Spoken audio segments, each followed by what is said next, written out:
Buenas tardes, gracias primero por invitarme. Yo soy, bueno, iba a contar un chiste, pero mejor no lo cuento.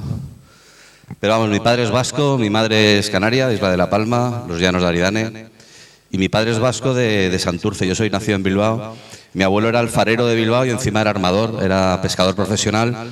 Durante muchas generaciones, casualmente ahora acabamos de terminar la modelación del de Águilas. Águilas cuenta con un puerto pesquero también excepcional. Y yo me he apuntado un par de cosas porque tampoco sabía exactamente cómo enfocar la mesa redonda, pero creo que he encontrado la clave, ¿no? ¿Cómo encaja pescaturismo en el desarrollo turístico del destino? Y hemos tenido tres experiencias. Yo creo que casi estamos ya cerrando el ecuador de estas jornadas, más que el ecuador estamos ya al finalizar las mismas. Pero se han puesto de manifiesto en esta tarde, yo creo que las claves de lo que estamos hablando, ¿no? No hablamos de turismo ni hablamos de pesca, hablamos de cultura e identidad, ¿no? Me había apuntado un montón de cosas, pero principalmente 8 ideas que me gustaría desarrollar, porque creo que son vuestras ideas, no las mías. Que la reputación del destino depende de la suma de la reputación de las actividades que se pueden hacer. Es decir, cuando hablamos de turismo, cuando hablamos de pesca, cuando hablamos de lo que hablamos de la reputación, de lo que percibimos como es interesante. Y especialmente cuando percibimos la isla de La Palma, como la percibimos no solo por lo bonita que pueda ser la caldera y lo que podamos hacer en cuanto a la gastronomía, sino también en cuanto a las actividades, a cómo nos tratan en las gasolineras, en las farmacias, y por supuesto en los restaurantes, en las pescaderías, etcétera, etcétera. Han comentado también los mundos antagonistas. Tenemos un problema especialmente en el derecho romano. Cuanto más cerca estamos del Mediterráneo, más estamos cerca del concepto de que hay que regularlo absolutamente todo, y mientras los protestantes que están en el norte de Europa tienden a hacernos responsables a nosotros de la vida de las personas y de lo que estamos haciendo, aquí regulamos absolutamente todo. Y tenemos un gravísimo problema, porque nos hemos criado, yo ya tengo 51 años, no soy el más joven ni el más viejo de esta sala, pero nos hemos criado en los puertos. Y recuerdo una reunión que tuvimos de puertos en Denia al respecto de qué hacer con el puerto de Denia, y les decía que tenían que abrir el puerto. El puerto se había convertido en una cárcel. Tenía la misma seguridad la cárcel de Picassent que el puerto industrial, ¿no? Y lo podemos ver aquí en Tazacorte. Antes podías entrar en cualquier rincón del puerto y ahora tienes una parte que es totalmente inaccesible, que parece que vayan a poner allí, no sé, maquinaria industrial, ¿no? No somos capaces de conjugar lo que es la cultura y las oportunidades que apunta o que nos aporta el turismo y la cultura frente a intentar regular absolutamente todo, y chocamos, ¿no?, con la parte industrial. O sea, no es pesca, sino es una actividad industrial. No es una actividad turística o lúdica, sino que es una actividad industrial. No es una actividad que se vincula con la proyección internacional de lo que somos, sino que es un tema que tiene que estar regulado por el SEPRONA y por todos los demás, ¿no? Recuerdo también, hace ya unos años, en la Universidad de Verano de La Granda, en el que nos venían a explicar el modelo de pescaturismo del País Vasco. Y yo soy un poco crítico y les dije, todo eso es mentira, o sea, no me lo creo. Tenéis un problema con las capitanías marítimas. Actividades, ¿cuántas actividades tenéis? Y en todo el País Vasco tenían una actividad. Y digo, ¿y qué piensa el capitán marítimo de la zona? ¿O qué piensa el SEPRONA? Y dice, no, hace la vista gorda. Digo, entonces se está prevaricando. Y si está prevaricando tiene un problema, si le pillan o si le denuncian.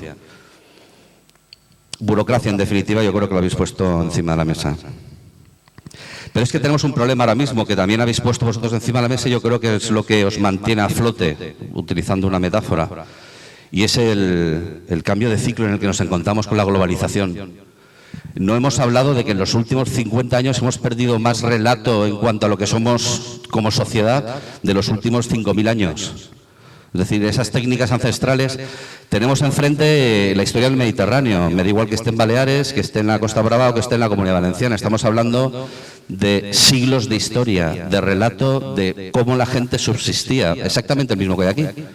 Aquí los guanches y los aguaras lo que hacían era pues combinar la pesca mar y montaña, ¿no? Ya entonces se bajaban a la costa a poder, pues, ¿no?, marisquear y poder alimentarse, ¿no? La globalización, tenemos un grave problema con la globalización, por la pérdida de identidad especialmente, pero también por la emergencia climática que ha creado. tenemos un problema en el que, bueno, no sé si vienes de Valencia o no, pero tú has visto las temperaturas, no bajan de 26 grados por la noche, que eso era, vamos, impensable hace 2 años. Y ya lo tenemos ahí. Aquí todavía no ha llegado, estamos en medio del Atlántico y tenemos esa bondad, ¿no? Pero sobre todo la pérdida de identidad que tenemos. La idea 4 que había puesto, que me había anotado, era la cultura y identidad. Qué curioso que aquellos puertos o aquellos municipios o aquellas sociedades que más están apuntando por el pescaturismo son las sociedades que más orgullo tienen y que más necesidad tienen por conservar su cultura. Y eso es una constante. Es decir, cuando estamos organizando aquí estas jornadas hoy es porque nos estamos preocupando no por traer una nueva actividad turística, sino porque no se pierda el relato de los pescadores. Has puesto una imagen en el que decías los pioneros. Yo me he embarcado en el puerto de Tazacorte con profesionales y me he ido a pescar el atún y me he ido a pescar ahí a la baja de los Medregales y era totalmente ilegal. Claro, era un ilegal a bordo porque no estaba enrolado. Bueno, yo me sentía ilegal, que también es una experiencia, ¿no? Y luego, algo que me parece trascendental en lo que estamos hablando, precisamente por respeto hacia vuestras profesiones y por respeto, yo creo, también hacia nosotros, los humanos, ¿no? El turismo tiene cosas maravillosas, pero también tiene cosas muy peligrosas, que es la capacidad de hacer parques temáticos de lo que hacemos, ¿no? Y cuando yo veo vuestras iniciativas, pues me congratula. Me congratula ver que es gente de dentro, es un desarrollo endógeno el que coge, da un paso adelante y apunta al último punto que me ha apuntado, mejor valga la redundancia, que es el liderazgo. No hablamos de liderazgo nunca, no hablamos de quién va a cambiar el mundo. Hablamos de la administración, hablamos de los pescadores, hablamos del turismo y no hablamos de quién, perdonad la expresión, coño va a hacer eso. ¿Quién lo va a solucionar? ¿Quién va a dar un paso adelante? Yo creo que vosotros habéis dado un paso adelante, además comprometido, porque al caballero de Palamón se le veía dolido, ¿no? Como estaba apuntando la situación real actual, pero se le veía dolido porque está comprometido, porque si no, no te duele. Simplemente dices, bueno, esta es la estadística y ya está. Y entonces hay que hablar de liderazgo y hay que fomentar el liderazgo, claro que sí. Veo al compañero de Tripancil y me congratula, primero por su juventud y segundo por ver su enfoque de empresa social, porque esto solo se conectar con la gente del mar o con la gente del campo siendo como ellos, es decir, hablando su lenguaje y echándoles una mano, no haciéndoles un favor. Aquí nos hacen favores, aquí nos hacemos un favor todos juntos. Y me gustaría que reflexionásemos sobre eso y sobre todo que ahí en el Instituto de Empresa hablamos de los Smart Talks, que es un Smart Talk, es no hablar tanto, sino que cruzar conversaciones, ¿no? Porque seguramente estamos ya, mañana queda la salida de campo y demás, pero veo gente del mar sentada y que nos está observando y que muchas de las cosas probablemente no las hayan entendido porque no hemos sido capaces de explicarlo. Entonces me gustaría que, bueno, teniendo el micro o teniendo la voz, porque yo creo que estamos cerca, que planteaseis cualquier duda al respecto de cómo podéis, gracias al turismo, sacar provecho, porque es el punto de referencia de la mesa redonda, ¿eh? ¿Qué es lo que, cómo encaja el pescaturismo en el desarrollo turístico del destino? Yo me callo ya. ¿Tenéis alguna pregunta que plantear o seguimos hablando? ¿Qué os parece? ¿Cuántos sois profesionales de los que estáis? Levantar la mano. ¿Cuántos estáis queriendo vivir del mar? ¿Y cuántos queréis dejar en herencia esa cultura? Aquel es bastante realista y dice, coño, el mar. Bien, yo creo que cuando ADER y cuando el Cabildo organizan este tipo de jornadas, lo organizan con su buena fe y sobre todo con la necesidad de, bueno, pues aportar un granito de arena y de verdad que han pasado un montón de grupos políticos por el Cabildo, acaba de cambiar ahora mismo, pero siempre he visto, ostras, una ansia y un afán y una necesidad de cambiar las cosas en la isla de La Palma en los últimos 51 años que estoy aquí y me parece que es de recibo el darle las gracias. No sé, Smart Talk, hablar. Sí, bueno, yo en principio...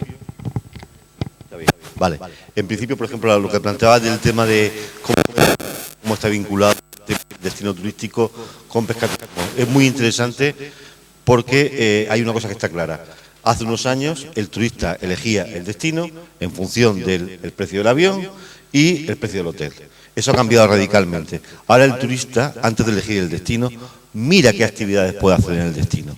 Entonces, por ejemplo, el tema de la actividad de pescaturismo es una cosa exclusiva para el destino. Nosotros hemos tenido muchos casos de gente que iba a Ibiza, oye, tal, no, pues mira, pues me voy a Menorca, que ahí se puede hacer pescaturismo. Es decir, el perfil del turista tenemos que entender que ha cambiado radicalmente, ¿no?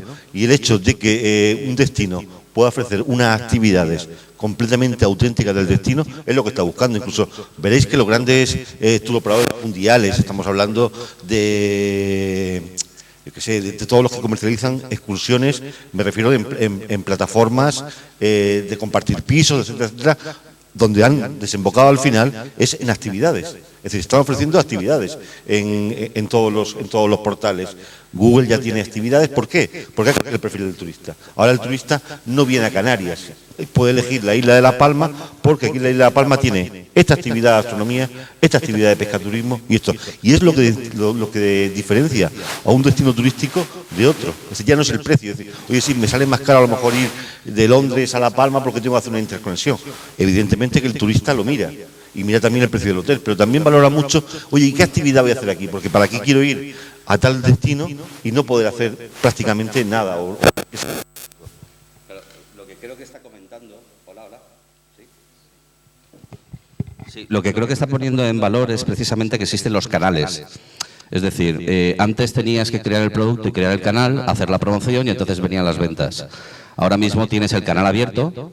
Uno de los problemas que tiene Expedia, por ejemplo, que es uno de los grandes comercializadores online, es que a la hora de llegar a los hoteles es muy sencillo, porque los hoteles llevan muchos años trabajando, obviamente, el sector turístico. Pero a la hora de poder trabajar con las actividades, sois vosotros los que tenéis que cargar las actividades. Tenéis el canal ya, tenéis la promoción y, como decía el compañero del Trip and Field, incluso tenéis la sensibilidad, con mayor o menor acierto de la Administración, apoyando. Con lo cual, lo único que tenéis que hacer es, otra vez, lo he dicho antes, dar un paso adelante, liderar. Es decir, si veis, y oye, 30 de julio, estar aquí una tarde escuchando lo que estamos diciendo, creo que ya tenéis iniciativa y tenéis la curiosidad instalada en vuestra mente, pues tenéis también los canales para poder coger y vender el producto. Incluso si quieres hacerlo por tu cuenta, es decir, ahora Internet te permite llegar desde la Palma a cualquier lugar del mundo. Es decir, tú puedes vender las excursiones o puedes vender cualquier producto de La Palma sin ni siquiera tener que pasar por los canales oficiales de los grandes turoperadores o de los grandes comercializadores en línea. Es decir, lo puedes hacer desde cualquier pueblo de La Palma, tú puedes llegar a cualquier sitio, que es una ventaja a la hora de todo ese tipo de cosas. Yo solo añadiría que para nosotros la perspectiva económica era importante, pero no era el motivo. Para nosotros, tú lo has comentado, yo creo que más cercano a lo que a nosotros nos preocupaba. Pescaturismo es también un elemento de comunicación. Es la oportunidad de que el sector se exprese, explique en directo y en primera persona qué es su día a día. Y tal como apuntabais, el receptor es gente muy motivada, de nivel intelectual alto, que está en época de vacaciones, pero igual es representante de una petrolera del norte de Europa o es del Banco del Centro de Europa, y conocer esa realidad le da una perspectiva tan diferente a lo que es la actividad, a lo que es el territorio, a lo que es el mismo producto, porque debéis tener presente, y yo lo digo a los pescadores y lo digo con toda humildad, pero el pescado no habla. Hay que explicar que no habla. Hay que explicar el producto. La gente del vino, yo creo que han hecho pasos desde hace años y allí te empiezan a sacar calificativos, colores, matices, aromas, esencias de algo que pegas un trago y te lo llevas para adentro, ¿no? Y te es igual casi, ¿no? Pero tienen esa habilidad y en cambio nosotros, en según qué tipo de producto, va a granel, porque sí, y hay que explicarlo. Yo creo que el producto necesita ser explicado y el pescado necesita ser explicado. ¿Y qué mejor que explicar el pescado desde el mar y desde el propio que lo pesca? Es imbatible, ¿no? Es que en principio, la actividad de pescaturismo, como la entendemos todos nosotros, es decir, o es una actividad auténtica o no es pescaturismo. Es decir, si la desvirtúas ajustándola a lo que quiere el turista, es decir, puedes hacer un pequeño ajuste de horas o cosas de ese tipo, pero si tú ya desvirtúas la actividad, como lo que contaba Paco, de Italia, que en realidad son barcos que antes eran de pesca o se llaman de pesca y pasean a turistas. Eso no es pescaturismo. Pescaturismo es poder dar a conocer la cultura marinera que lleva siglos. Es decir, no se podría entender la cultura de este país, la cultura de ningún país del Mediterráneo, sin la cultura marinera. Y lo peor de todo es que los españoles, yo por ejemplo, somos los primeros que vivimos de espaldas al mar. Es decir, el pescador, lo que decía antes también Paco, ¿no? Sí, al agricultor lo ves, tal, pero que al pescador no lo ves. Lo de los puertos cerrados, ¿no?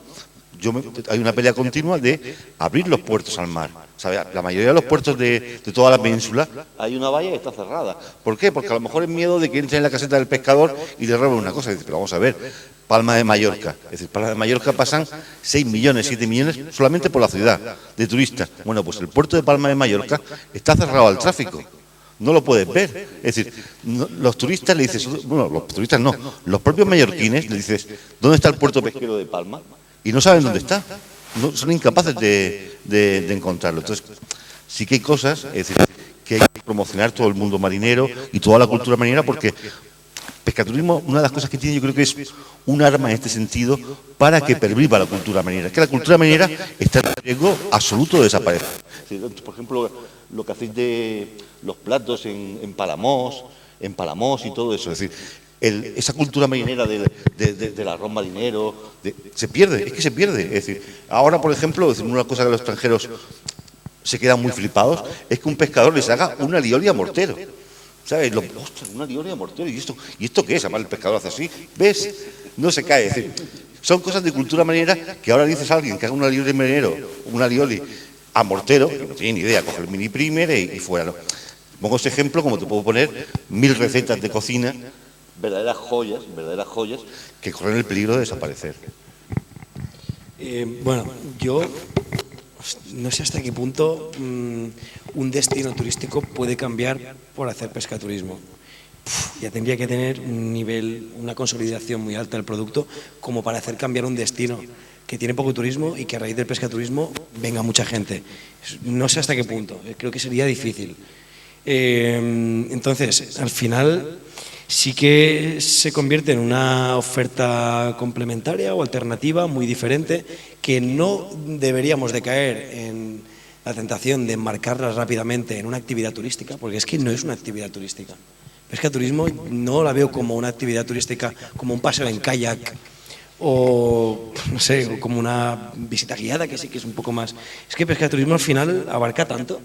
O sea, abarca desde, por ejemplo, la parte de dignificación del oficio, ¿no? O sea, al final el pescaturismo lo que pretende también es, joder, ser pescador no es ser tan malo.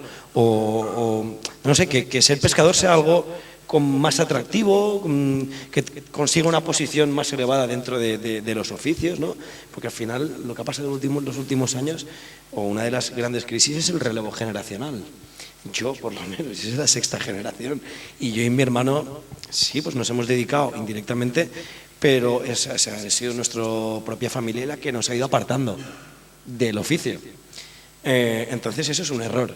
Entonces, con esto podemos conseguir que sea atractivo, que sea bonito y que en un momento dado la gente joven no se dedique al mar porque no tiene dónde caer muerto, porque no sabe qué hacer, sino gente formada y preparada, ¿por qué no puede dedicarse a la pesca? Yo nunca descarto volver y tener mi barco, os lo digo en serio. Y creo que a través de la apertura de este tipo de actividades, pues se hace mucho más atractivo, ¿no? ¿Qué más? Tengo aquí alguna anotación. La cocina es el aula. La cocina, como muy bien hacen allí en Palamós, el espai del peix, es que eso es brutal. Bueno, primero que Palamós para mí ha sido siempre el gran referente y algo muy difícil de conseguir, ¿vale? Y es la forma clara de recuperar identidad, pues, con proyectos como los que se están llevando a cabo allí. Esa es la forma ideal de recuperar identidad, conocimiento, educación y un poco de entrelazar, ¿no?, todos estos sectores, del pescador hasta la cocina, conocimiento, museo, experiencia, es fundamental. Entonces, por ejemplo, nosotros sí que hacemos mucho hincapié en cuanto a la cocina. Pues es la forma de divulgación, ¿no? Primero de educar a la gente en el consumo del pescado, en cómo ir a comprar pescado, y al final es que a un puerto entran más de 40 especies diferentes. Más de 40 especies, o me quedo corto a lo mejor, ¿eh? Hay veces que más de 50 especies. Y claro, cuando la gente viene a una subasta, a una visita y ve toda la cantidad de especies, dice, wow, pero todo esto está aquí. Sí, a 2 millas. ¿Sabes? A poco menos de 2 kilómetros hay toda esta cantidad de especies. Entonces, a través de la cocina, nosotros con los barcos de arrastre sí que hacemos mucho hincapié en que se destine mucho tiempo de la actividad en la cocina, a que se preparen recetas tradicionales, a que se entreguen recetarios, ¿no?, directamente, que la gente se vaya de esa experiencia con esa receta, porque esa persona luego se lo va a explicar a la otra y van a tener esa receta, y cuando van a ir a comprar pescado ya no van a ver el mostrador del pescado con los mismos ojos, ya lo van a ver de otra forma diferente, totalmente diferente, porque se van a acordar de ese pescador que estuvo explicándoles en su barco en medio del mar cómo se cocinaba. Y bueno, pues al final también descubrimos un mundo, ¿no?, que muchas veces tenemos pescados que valen 1 euro o 50 céntimos y está mucho mejor que el que vale 50 euros el kilo en un Mercadona. Y eso hay que hacerlo ver también a la gente, y la gente acaba valorando eso, ¿no? Porque si yo te hago un allipebre de gatet, ¿no?, de la musola, no sé, el pescado gatos, no sé si lo conocéis. La gata. Pues es un pescado, es un tiburón autóctono que se pela y es que ni te lo compra en la lonja, pues es un manjar. Entonces, claro, la gente tienes que explicarles, y qué mejor que sean los pescadores los que lo expliquen. Claro, ahora antes me ha hecho mucha gracia porque has hablado del lienzo, ¿no?, del canvas y demás, y es algo que estamos utilizando mucho en innovación, y otra de las palabras que utilizamos mucho en innovación es empoderar, ¿no? Hay que empoderar a los pescadores y convertirlos en agentes del cambio. Es un poco lo que, cuando hablamos de quién pone esto en marcha, es una cuestión de nombres y apellidos, no es una cuestión de políticas, ni es una cuestión de políticos, ni es una cuestión de administraciones, es una cuestión de quién va a hacer qué y en cuánto tiempo lo vas a conseguir, ¿no? Porque si al final empiezas y haces cosas, suceden cosas, si no, estamos siempre con decretos, con PowerPoints y con ideas que no ejecutamos, y mientras tanto, vuelvo a repetir, los últimos 50 años, pensar en yo trabajo en el gobierno de la Comunidad Valenciana, pusimos en marcha en el año 2015 toda la estrategia de Creaturisme, que es crear producto turístico, porque llevamos 20 años oyendo hablar de cómo se creaba un producto y nunca se creó un producto. Se lanzaron además líneas de subvenciones y demás para desarrollar productos, y nunca se puso en marcha un producto como en los últimos 4 años, ¿no? ¿Por qué? Porque había una estrategia clara, definida, habían herramientas y había liderazgo. Lo digo porque el caso de Benidorm hasta 1971, la última almadraba se caló en 1971 precisamente en Tabarca, en la isla de Tabarca. Benidorm, la gente lo desconoce, pero era y ha sido y es uno de los grandes destinos que ha dado marineros a la almadraba y capitanes a la Marina Mercante Española. Y sin embargo, la cultura del atún en Benidorm ha desaparecido. Pero desaparecido quiere decir que solo queda un restaurante, que es La Portuguesa, que es pequeñito, que era un pescador también de atún, y todo lo demás ha desaparecido. No hay una conexión real en 50 años, una conexión real con lo que ha sido la historia de Benidorm en los últimos 3.000 años. Y yo creo que es a través de las gentes, tú lo has puesto encima de la mesa, no es un tema de turismo, es un tema de cultura, identidad, los tres lo habéis dicho, y sobre todo empoderar, dar visibilidad a estas personas del mar, que hay que estar encima de un barco las horas que hay que estar, y que te entre una galerna o que te entre una tormenta, especialmente aquí en esta zona, para saber el valor del producto y el valor del oficio. Y luego ha habido una cosa que me ha resultado curioso por lo atractivo que es y por lo necesario que es la ruptura de la cadena de valor, es decir, dejar de vender al mayorista para empezar a vender directamente el producto. Yo creo que eso es una forma también de acercarnos al mundo del mar. Aquí hay graves problemas en toda España. En el caso concreto de La Palma es exactamente lo mismo, es decir, tienes que desembarcar el producto en la lonja y entonces ya entra dentro de la cadena de valor, con lo cual ya pierdes el precio, pierdes absolutamente todo y tú pasas a ser un productor anónimo, aunque al final todos reconocemos al pescador, a la barca, por su nombre, por sus apellidos y sabemos el valor que tiene ese producto y el valor que... Pero en las grandes urbes pues eso se pierde, ¿no? Dejamos de visibilizar el componente humano que sin duda tiene, ¿no? Habéis dicho, habéis puesto y siempre ponéis encima de la mesa la alerta del turismo y estoy de acuerdo con vosotros y sin embargo pienso que es la gran oportunidad.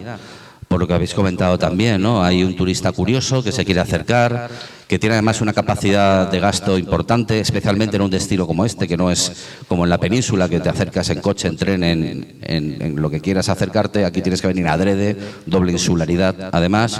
Y resulta que los estudios dicen que el 30% del producto, o sea, del 30% de la renta que dedicamos al turismo lo gastamos en gastronomía, también por lo que has comentado tú antes. Comemos, desayunamos, cenamos. Es yo creo que la actividad que más repetimos al día cuando estamos de turismo. Y creo que ahí hay una gran oportunidad, especialmente desarrollando agentes, ¿no? Como vosotros, en tu caso concreto, de poder conectar... ostras, con la cultura y con las necesidades reales de los oficios del mar para poder interpretarles un mundo que es muchas veces desconocido, que es el de la burocracia, la administración y el papeleo, ¿no? En cualquier caso. Y desde el punto de vista, lógicamente, del museo, yo no creo que seas un museo, yo creo que eres más un nodo de iniciativas y de captar oportunidades. Y te animo a que no tires la toalla en absoluto, al revés. Te animo a que sigas liderando y a que os conectéis también, ¿no? Hicimos un estudio, tardamos 6 meses en realizarlo, sobre intentando entender cómo sería el turismo en 2045 y al final identificábamos 4 claves concretas que coinciden con 3 de las claves que has dado tú. Una era la autenticidad, la pérdida de autenticidad. Estamos perdiendo especies, biodiversidad, estamos perdiendo relato, estamos perdiendo cultura. Yo de repente veo en un programa que la gente le silbaba a las morenas, ¿no? Para que saliesen las morenas del mar y poder capturarlas. Pues puede ser más o menos romántico, pero sin duda es una actividad, yo creo que muy, muy curiosa y muy ilusionante, ¿no? Estar ahí a la expectativa de que te salga un murión o te salga una morena de entre las piedras. La cultura es otra de las grandes claves, los grandes drivers que van a predominar en los cambios de ciclo, yo creo que de la sociedad, pero especialmente en el turismo. La innovación, también lo habéis hablado vosotros, nosotros siempre ponemos encima de la mesa la cuádruple hélice, que es la sociedad, es la administración, es el conocimiento y luego es, lógicamente, la empresa. Tenemos que trabajar en clave de empresa, porque cuando hablamos de producto hablamos de crear productos para ser comercializados y, por último, la tecnología, que está alrededor nuestro continuamente, ¿no? Pero si hablásemos de cómo hacer rápido en los próximos 6 meses, ¿qué tendríamos que hacer para iniciar, en los próximos 6 meses, qué tendríamos que hacer para iniciar un proyecto en el que, ostras, consigamos resultados claros? Porque es una de las cosas que a mí me abrumaba, ¿no? Cuando hablábamos de pescaturismo, turismo marinero, claro, era tan grande las posibilidades, que lo acabas de comentar tú también, que tenía que al final tienes que focalizar, ¿no? Y decir, bueno, voy a empezar por aquí y luego ya desarrollar el punto 1, después el 2, el 3, hasta el 10. Cuando muchas veces decimos, vamos a por el 10 y no conseguimos ni el 1, ni el 2, ni el 10 tampoco. Con vuestra experiencia, ¿no? Y estando gestionando territorios y estando gestionando también actividades, ¿qué deberes deberíais de ponernos para los próximos 6 meses?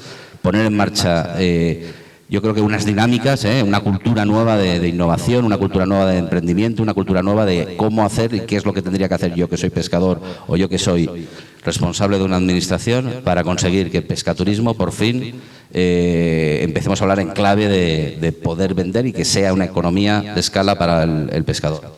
Bueno, lo primero que es básico, Capitanía Marítima. Sí, pero Capitanía Marítima, no las buenas palabras de Capitanía Marítima, porque cualquier capitán marítimo te va a decir, no, si esto me parece fabuloso, me parece muy bien. Si no, allí, por ejemplo, nosotros en Cataluña no hemos podido ponerlo en marcha con muchísimos barcos de Barcelona, de Girona, muy interesados porque las capitanías marítimas allí lo tienen parado. En Mallorca, ¿cómo lo hicimos? Que son 40 barcos autorizados, que es muchísimo a nivel nacional.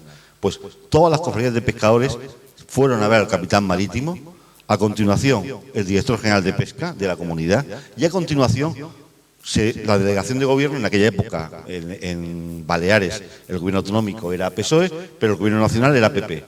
Bueno, pues como en realidad el capitán marítimo depende de Marina Mercante en aquel momento del PP, oye, no, la delegada del gobierno también al capitán marítimo. Y una vez que el capitán marítimo se vio con todo el sector de la pesca, con la comunidad autónoma y con el gobierno central, el Ministerio de Fomento, en realidad son sus jefes, dijo, vale, de acuerdo, voy a hacer que se pueda hacer pescaturismo. Porque claro, es decir, las normas son muy interpretables. En el sentido, por ejemplo, a nosotros ahora que estamos empezando a pasar los barcos con la nueva normativa, el Real Decreto, una cosa que no ha hecho el inspector, ni por locura me pongáis poner siempre que el barco no está preparado para discapacitados, aunque lo esté, y poner siempre que el barco no tiene baño, aunque lo tenga. ¿Por qué? Porque va a ser una excusa, por ejemplo, lo que comentaba Miquel, una excusa de una que puede dar a un capitán marítimo de tirar para atrás un barco. Y luego yo el segundo consejo, una vez pasado el filtro de Capitanía Marítima, que es esencial, es decir, no merece la pena iniciar todo un proyecto, iniciar una inversión, si Capitanía Marítima te lo va a parar. Muchas veces lo he comentado. Nosotros en Mallorca y Menorca hemos logrado haciendo con 40 barcos, por ejemplo, y en Ibiza, que había muchísimo interés en hacerlo, Ibiza y Formentera, es otro capitán marítimo y no hemos logrado ningún barco, ninguno. Luego el segundo componente, es decir, para poner en marcha un proyecto, yo creo, es decir, bueno, es básico el tema de la autenticidad, la cultura marinera, etcétera, etcétera.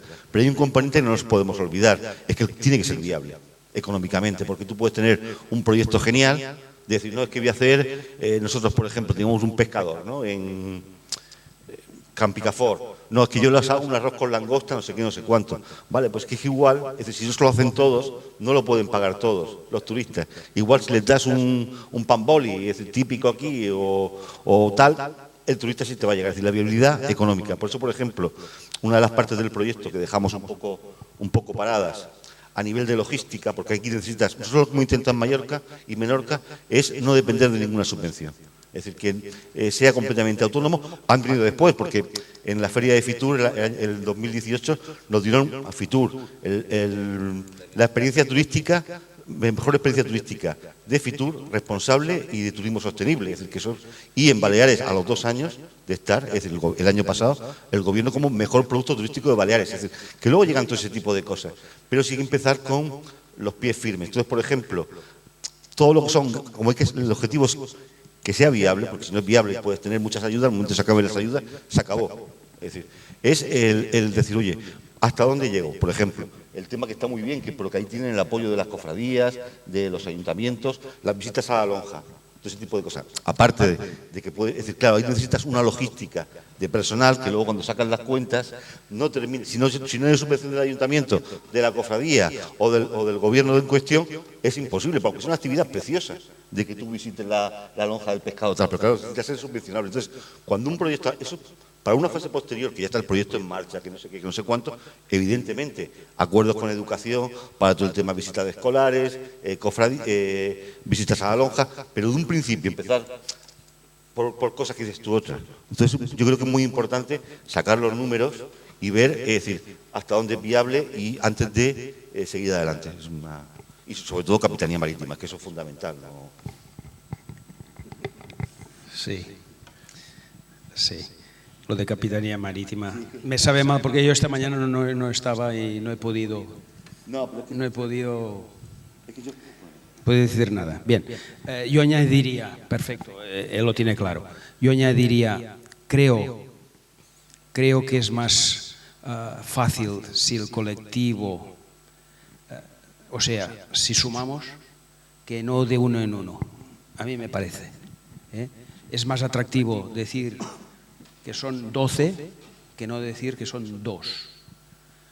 La fuerza tiene que ver también con lo que transmitimos y eso te ayuda a ganar notoriedad y eso significa que es una apuesta no individual, sino es una apuesta de un colectivo, la apuesta de un municipio, es la apuesta de un territorio.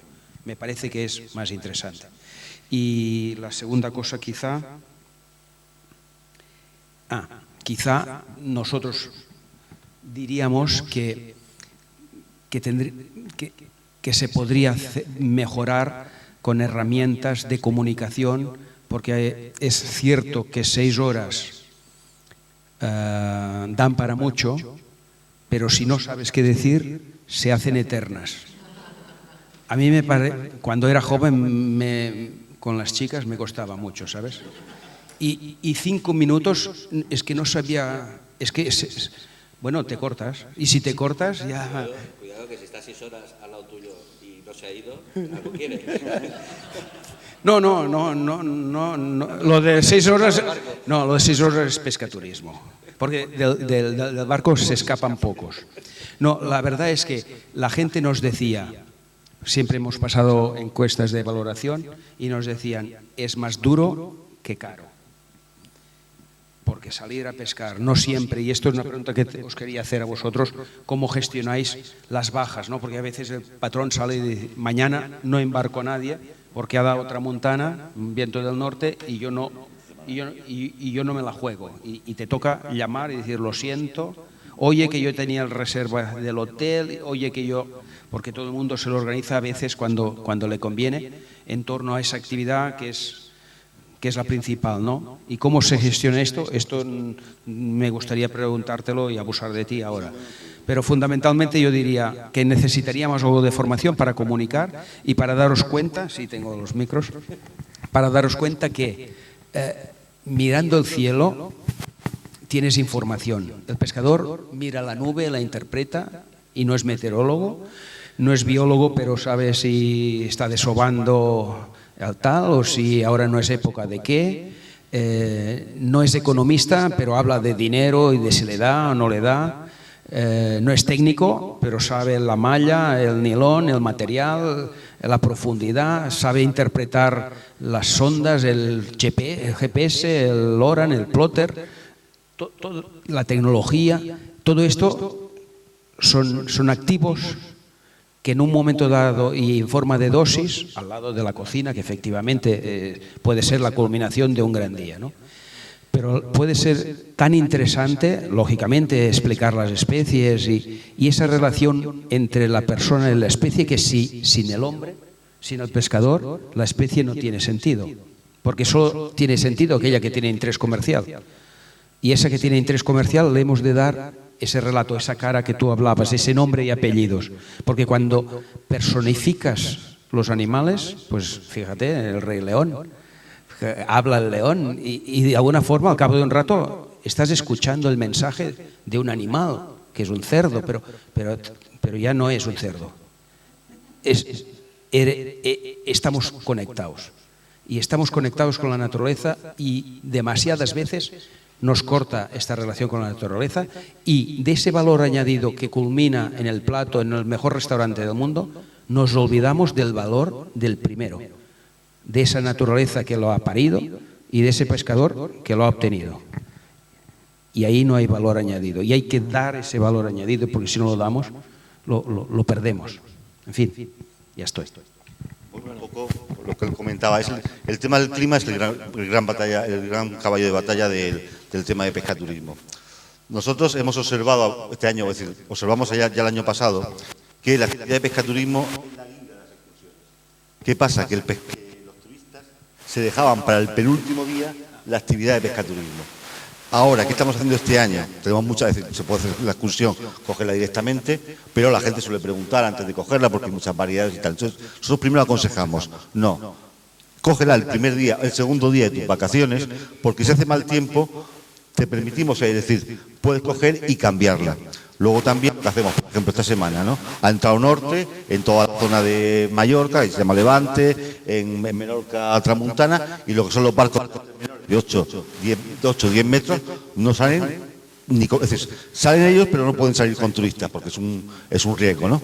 Entonces, ¿qué ocurre? El pescador ya lo sabe de antemano, el pescador con 3 o 4 días, oye, esta semana bloquéame martes, miércoles, jueves, porque va a hacer muy mal tiempo. Y nosotros lo bloqueamos en la página web y los turistas que ya han reservado la excursión para esos días, le damos la posibilidad de pasarla a otro día o automáticamente devolver el dinero directamente.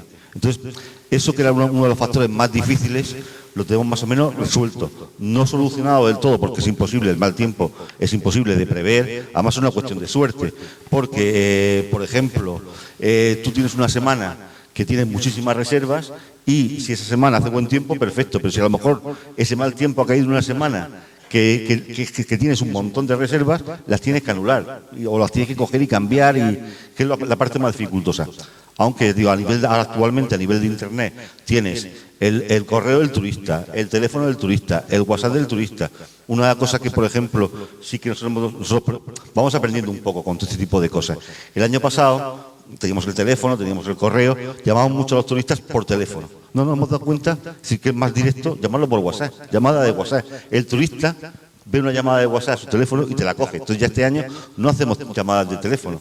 Todas las llamadas que hacemos es de WhatsApp, lo cual nos permite, son simplemente para cambiar los días, solucionar un poco todo el tema del mal tiempo. Sí, y mira, esta semana nos ha tocado cancelarlo todo. Sí, esta semana mal tiempo en todos los destinos y pues solamente tenemos ahora mismo el viernes que puede que haya buena previsión. Igual que Pepe. Actividad siempre pagada antes de la salida, el 100% de la actividad ingresada.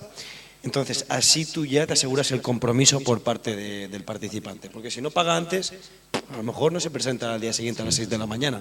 Vale, pues entonces, el 100% reserva y trocotro. Eso dice Paco, es fundamental. Sí, sí. Cualquier otra forma, pagas a lo mejor la mitad. Por ejemplo, Paco, a las 6 de la mañana, 4 de la mañana, zonas turísticas que la gente va de marcha, si no ha pagado antes, no se te va a presentar. Entonces, claro, si tú has pagado antes 120 euros por una excursión o 200 o 300 euros, te aseguro que te presentas o llamas y dices, oye, mira, se me ha roto el coche, a ver cómo lo solucionamos o lo que sea. Claro. Y luego, pues en el caso de que sea, bueno, pues eso, hay que tener una desglose, ¿no?, de normas, cancelaciones y demás. Cuando es por caso meteorológico, pues si se puede posponer siempre se recomienda al participante, si viene de vacaciones, porque muchas veces los clientes son de la zona, son de la comarca, incluso locales. Entonces, se recomienda siempre que se reserve la experiencia al principio de las vacaciones, para así tener un margen de error, ¿no? Y decir, bueno, pues puede pasar esto. Nosotros confirmamos todas las reservas 24 horas antes. No dejamos reservar dentro de esas 24 horas. O sea, no podría reservar hoy por la mañana para mañana. No dejamos hacerlo. Porque nosotros confirmamos siempre 24 horas antes, a mediodía, cuando el patrón nos notifica. Nos dice, ok, mañana a tal hora en tal sitio, o no, imposible. Entonces hacemos esa gestión. Y también nos ha pasado muchas veces que esto falla. Es que falla. Y pues, por ejemplo, nos pasó la semana pasada.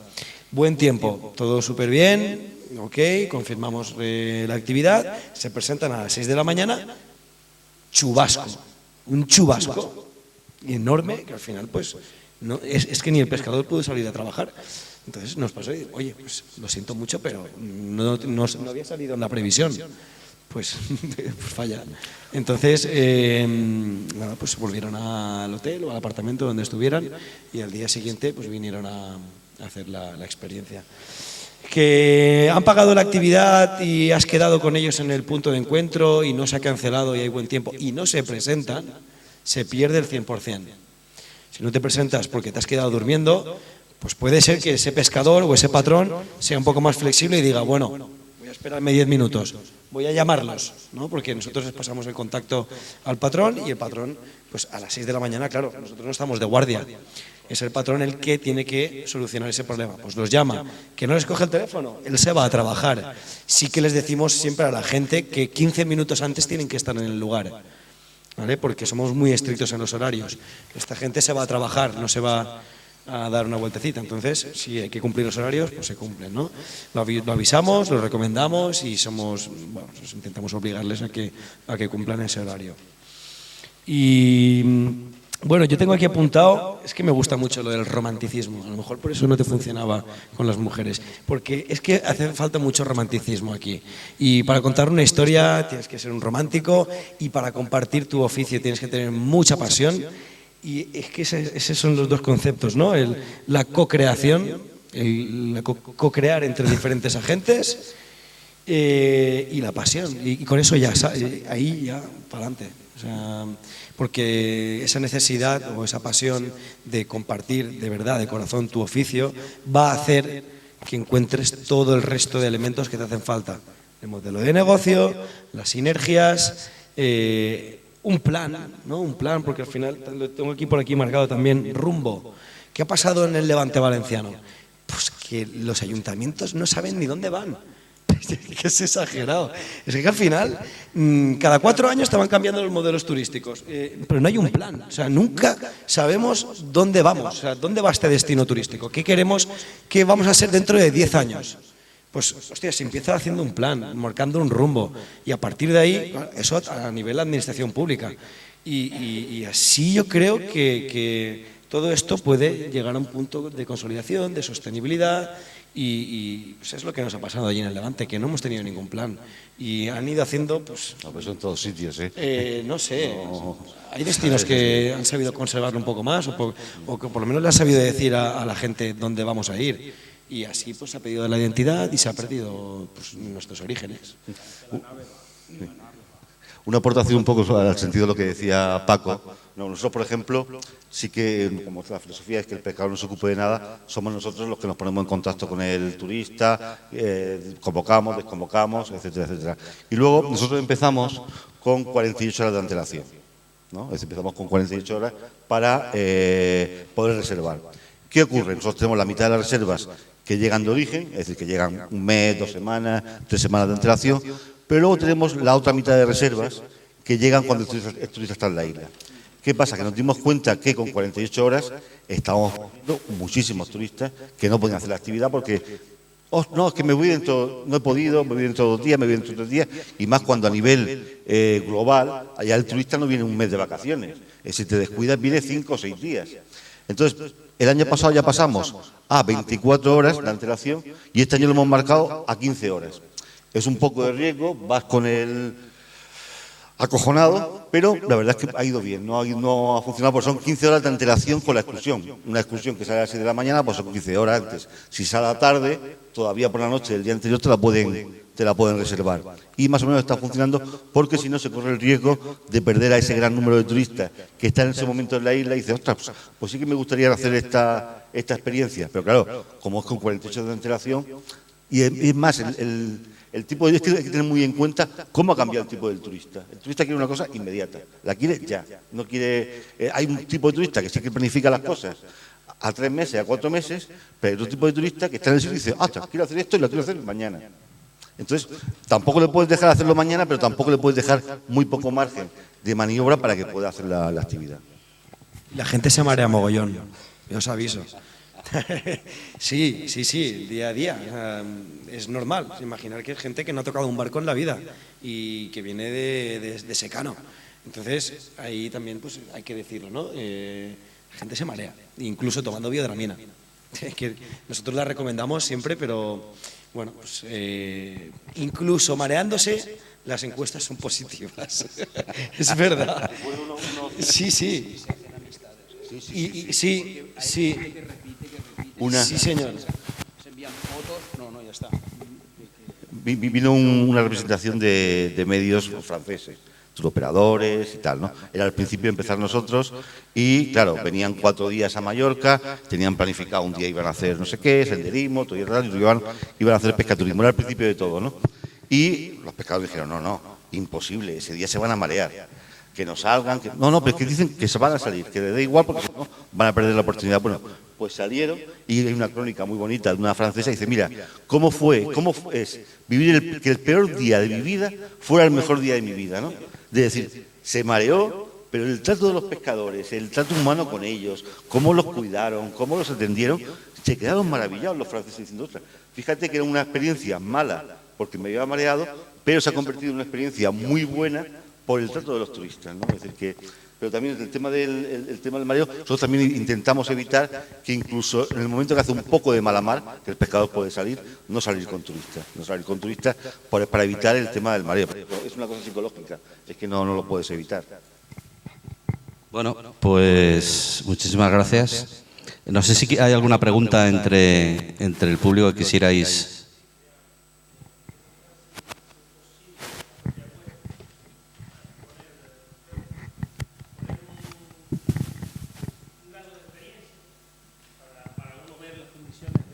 ¿sí? Para ver las condiciones del mar, si se podía ver un grado de experiencia, qué experiencia puede tener el mar, si 0, un 50% o un 100 o alguien experto, para ver un poco las condiciones, si a este lo puedo llevar o no, y si en algún momento de eso, de alguna recogida, algún mareo grave, si hay alguna opción, o sea, si se han planteado, de bien ir a tener que recoger algún turista para que el barco no se tenga que regresar, o recoger un lista cesta o algo. Nosotros, antes de hacer la reserva, que se hace por internet, ¿no? Hay el primer punto, es decir, aparte de lo que son términos y condiciones y tal, sacamos 5 puntos o 6 puntos, y el primero es: si vas a marearte, es decir, tómate algo, no sé cuánto, pero sé consciente de que el barco es una actividad pesquera y no volverá a puerto hasta que acabe la actividad pesquera. Es decir, que ya lo advertimos: oye, si vas a tener riesgo de mareo, no hagas esta actividad. No lo hagas porque, claro, el pescador, por ejemplo, todavía en un barco de estos pequeñitos, pues dice: mira, me voy, lo dejo en puerto y vuelvo. Pero claro, un barco de arrastre es una ruina si tiene que volver a puerto para llevar al turista. Bueno, solo en caso de ataque de corazón. Hombre, y por ejemplo, no sé, la experiencia que decías, ¿a qué te referías? ¿A los pescadores?